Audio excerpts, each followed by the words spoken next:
Saya tanya deh, pada saat mengeluarkan KDK ini sampai dengan 31 Maret, masih boleh nggak? Oh, bisa dong. Nah, iya. Masih bulan Maret. Ini masih menjabat nih. Masih ada nih masa baktinya. Ya kan? Harusnya disitulah keluar KDK lagi.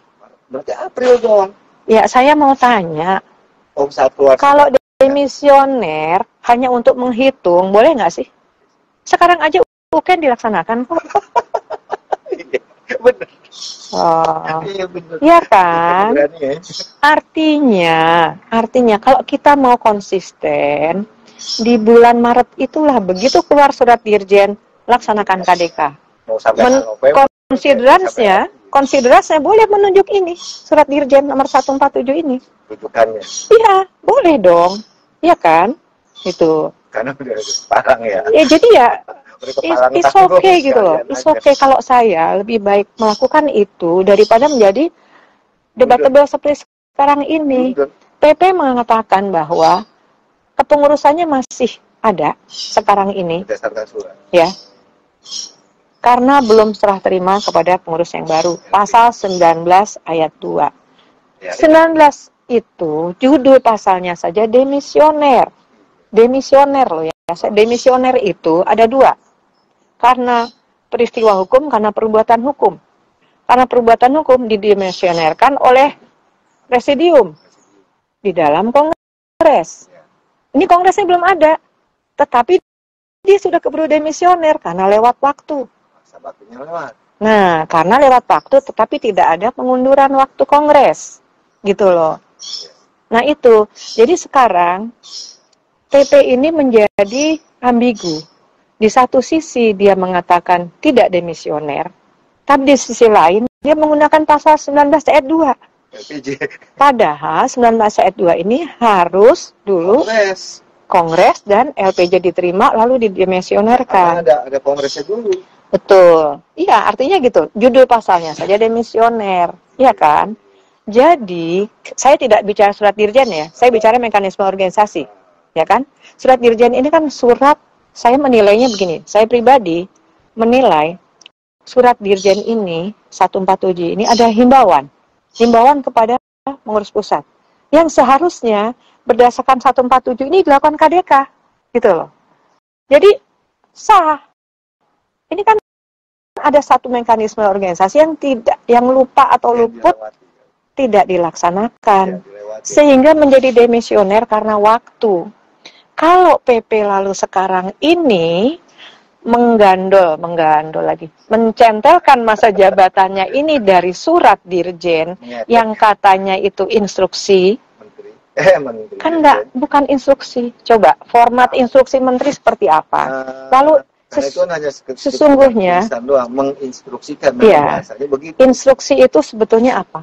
Berlakunya kepada siapa? Internal kan? Apakah kita bawahan? Dari apakah kita subordinat? Berarti ini bicara. Apakah kita underbow?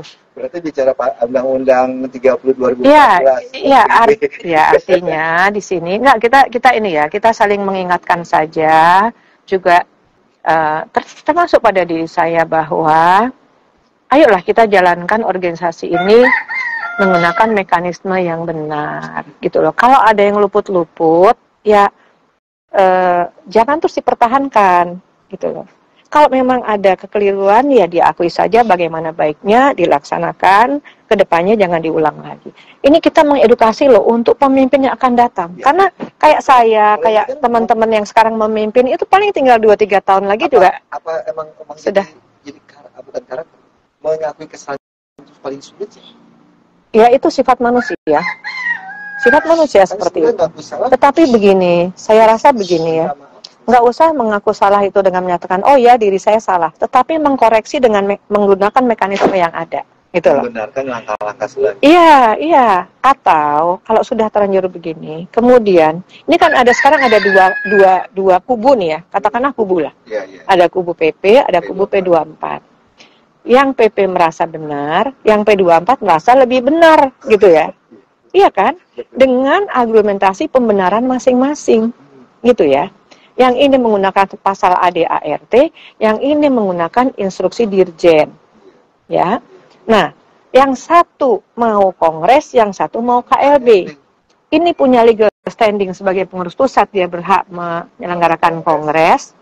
Yang ini punya legal standing juga, pasal 21 ayat 2B dan ayat 3. Ya kan?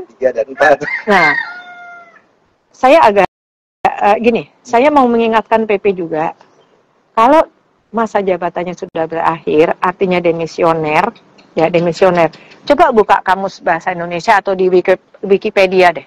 Demisioner itu tidak harus didemisionerkan oleh presidium, tapi demi waktu, lewat waktu namanya demisioner, bukan batal demi hukum. Dia masih punya kewenangan menyelenggarkan tugas sehari-hari, masih ada gitu sebelum ada pengganti gitu ya. Dan di dalam pasal 21 ayat 2B itu sudah diakomodir pengurus pusat demisioner atau PP atau PP lebih dari 2/3 pengwil gitu ya, berhak untuk menyelenggarakan KLB. Jadi kalau menurut saya yang akan dilaksanakan oleh PP nanti seharusnya bukan kongres tapi KLB. Karena apa? Karena kualitas subjek hukumnya PP ini sebetulnya sudah demisioner. Kalau kita bicara bahwa tanggal 1 April berakhir karena tidak ada KDK pengunduran waktu kongres. Jadi kalau saya menyarankan supaya menutup lubang-lubang, jangan ini menang digugat oleh sini, ini menang digugat oleh sini. Nah, menutup lubang-lubang itu seharusnya itu ya kita ikuti aja aturan yang ada. Tapi lebih dari semua yang mau saya sampaikan di sini, saya ingin dua pihak ini menurunkan egonya karena ada rumah besar yang harus diselamatkan. Ya.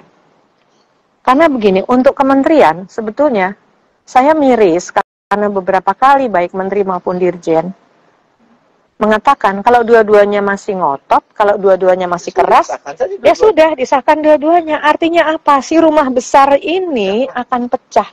Apakah tega sih? Cuma karena pemilihan, lalu INI yang usianya sudah bulan depan tanggal 1 ya. Ini artinya kurang dari sebulan lagi. 115 tahun.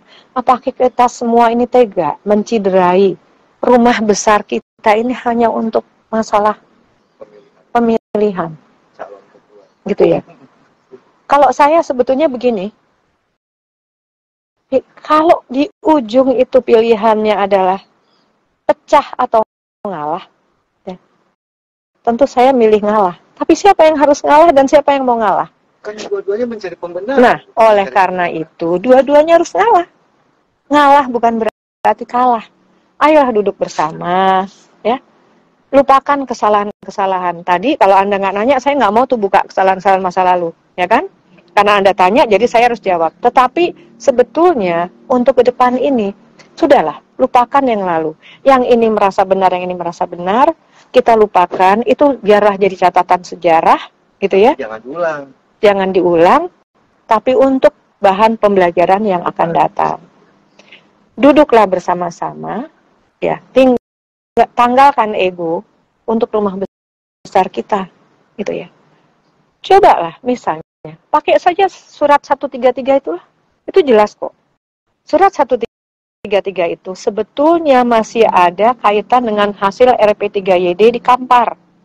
Pemilihan vendor dilakukan atas persetujuan bakal calon ketum dan DKP bla bla bla bla bla gitu ya.